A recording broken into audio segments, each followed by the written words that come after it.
Hello students, how are you all? I'm sure you all are doing really good. So children, in GKR today's topic is martial arts and combat sports. So let's start the chapter.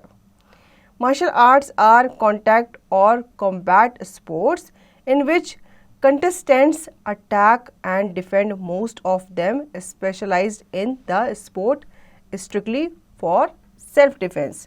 बच्चों martial art जो है वो एक तरह का आपका contact and combat sport है जिसमें कंटेस्टेंट जो होते हैं वो क्या करते हैं, अटैक करते हैं और अपने आप को वो डिफेंड भी करते हैं. ठीक है.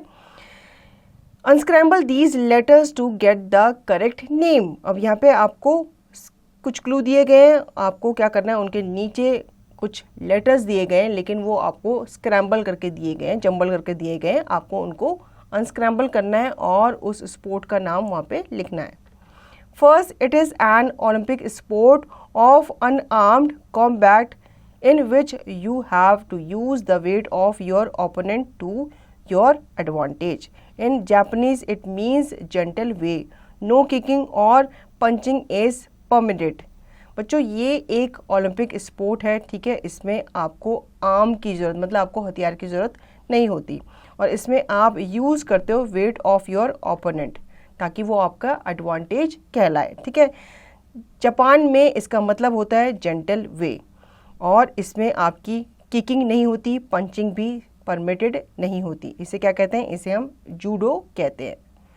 Second, first practised by Buddhist monks in China. In Japanese it means empty hand. It is a combination of meditation and self-defense skills.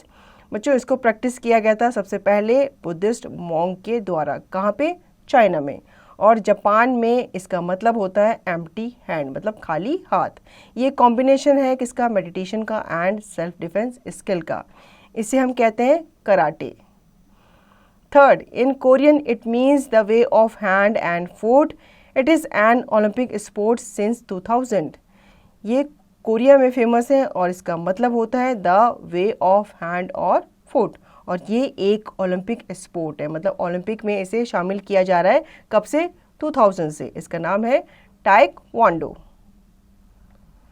Fourth, See, in China, it is known as wushu and is the country's national sport. The late actor Bruce made it all the world. बच्चों ये China में सी के नाम से जाना जाता है और इसे वुशु भी कहा जाता है एंड ये कंट्री का क्या है, नेशनल स्पोर्ट है. ठीक है. जो लेट एक्टर थे ब्रूस, उन्होंने इसे वर्ल्ड फेमस बनाया था. इसका नाम है बच्चों kung fu. Fifth, in Japanese the words mean gentleness and art. Fighters known as jutsukas try to knock each other off balancing by striking each other. Japan में इस वर्ड का मतलब है जेंटलनेस एंड आर्ट्स. फाइटर्स जो होते हैं उनको जुट्सुकास कहा जाता है और वो एक दूसरे को नॉक करते हैं by balancing on strike each other. मतलब वो एक दूसरे पे क्या करते हैं, स्ट्राइक करते हैं और फिर अपने आप को बैलेंस करते हैं. इस स्पोर्ट का नाम है बच्चों जू जिट्सू. Now knowledge corner. Kickboxing is a fast moving combat sport that combines boxing skills and kicks, mainly karate style. It is similar to Muay Thai or Thai boxing and the European sport of full contact. बच्चों यहाँ पे बताया गया है कि kick boxing जो है वो एक फास्ट मूविंग कॉम्बैक्ट स्पोर्ट है. ठीक है.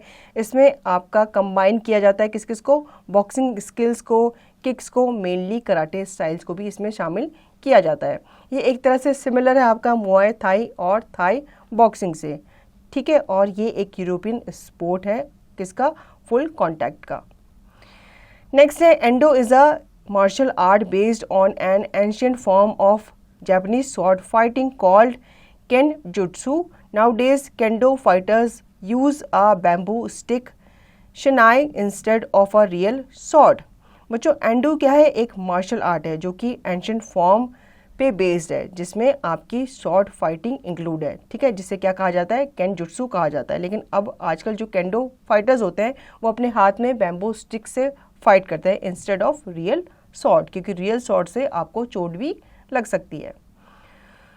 Though sumo wrestling is dominated by the Japanese, it is now becoming popular in other countries. Usually, a sumo wrestler sumotori or rikishi is a big and heavy with a low centre of gravity. This is to help him stay on his feet since the aim is to throw your opponent out of the ring. Dohyo. Sumo wrestling जो है वो dominate किया गया था कहाँ पे, Japan में, ठीक है, लेकिन अब ये और कंट्रीज़ में भी क्या होता जा रहा है, फेमस होता जा रहा है.